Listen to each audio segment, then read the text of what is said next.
Sejarah panjang suku Jawa di Suriname. Kedatangan orang Jawa ke Suriname bermula dari kebijakan kolonial Belanda pada akhir abad ke-19. Setelah perbudakan dihapus pada tahun 1863, perkebunan tebu, kopi, dan kakao di Suriname kekurangan tenaga kerja.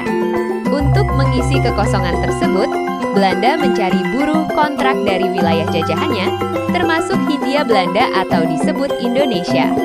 Dari sinilah gagasan mendatangkan pekerja Jawa muncul. Pelayaran pertama tahun 1890. Gelombang pertama migrasi terjadi pada 9 Agustus tahun 1890. Ketika kapal Es Prince Willem II berangkat dari pelabuhan Tanjung Priok, Batavia. Pelayaran itu membawa sekitar 94 orang Jawa menuju Suriname. Mereka menempuh perjalanan panjang selama lebih dari 2 bulan di Laut Atlantik. Sejak momen ini, migrasi buruh Jawa berkontrak mulai teratur setiap tahun. Masa kontrak kerja di perkebunan. Setiba di Suriname, orang-orang Jawa ditempatkan di perkebunan milik pemerintah dan swasta. Mereka bekerja sebagai buruh tebu, pembuka lahan, pemanen kakao, dan pekerja pertanian lainnya.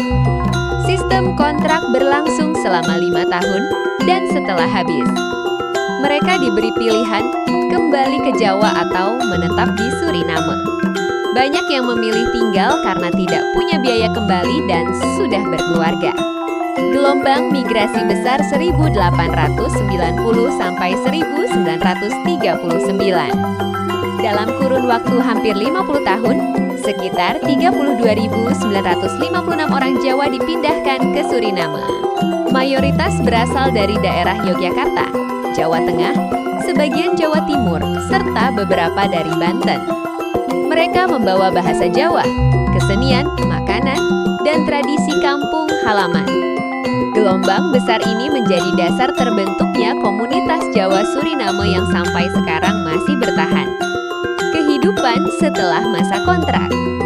Setelah kontrak berakhir, banyak orang Jawa menerima sebidang tanah sebagai kompensasi.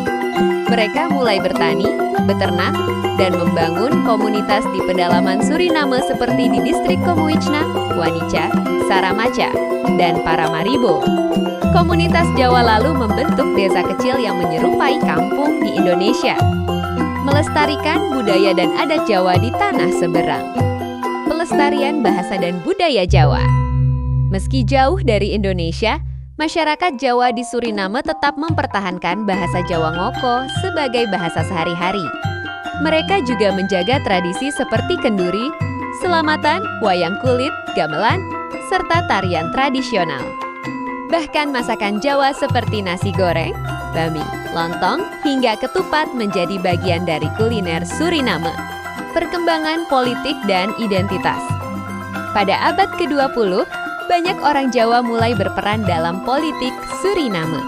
Tokoh-tokoh Jawa seperti Willy Sumita, Jules Ajodia, dan Paul Somoharjo menjadi menteri, wakil presiden, bahkan pimpinan partai politik.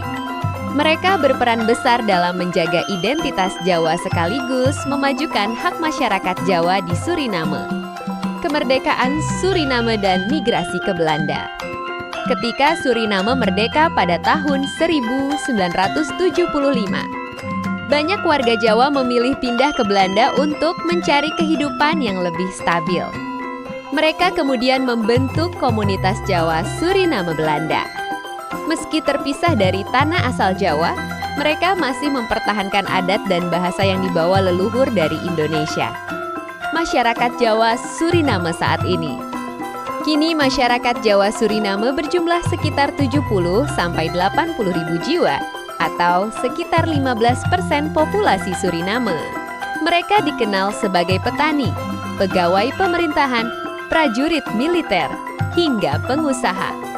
Kebudayaan Jawa tetap hidup melalui perayaan seperti Hari Raya Jawa, Suriname Java Day, dan upacara adat. Bahasa Jawa di Suriname bahkan lebih terjaga karena tidak banyak bercampur dengan bahasa lain. Ikatan emosional dengan Indonesia. Walau tinggal jauh dari tanah leluhur, masyarakat Jawa Suriname tetap memiliki keterikatan kuat dengan Indonesia. Banyak di antara mereka mengunjungi Jawa untuk mempelajari bahasa atau sekadar mengenal budaya Indonesia modern. Pemerintah Indonesia juga menjalin hubungan diplomatik dan kebudayaan untuk memperkuat ikatan ini. Perjalanan panjang sejarah suku Jawa di Suriname mengajarkan kita bahwa budaya dan jati diri akan tetap hidup meski berpindah jauh dari tanah kelahiran. Dari perjuangan para leluhur yang menyeberangi lautan hingga keteguhan mereka menjaga bahasa dan adat, semua menjadi warisan berharga bagi generasi hari ini. Terima kasih sudah menyaksikan dan mengikuti kisah ini bersama si Bolang Kisam Ilir. Semoga cerita ini menambah wawasan, memperkuat rasa cinta pada sejarah, dan mengingatkan kita bahwa dimanapun kita berada, budaya tetaplah rumah bagi jiwa. Sampai jumpa di cerita berikutnya.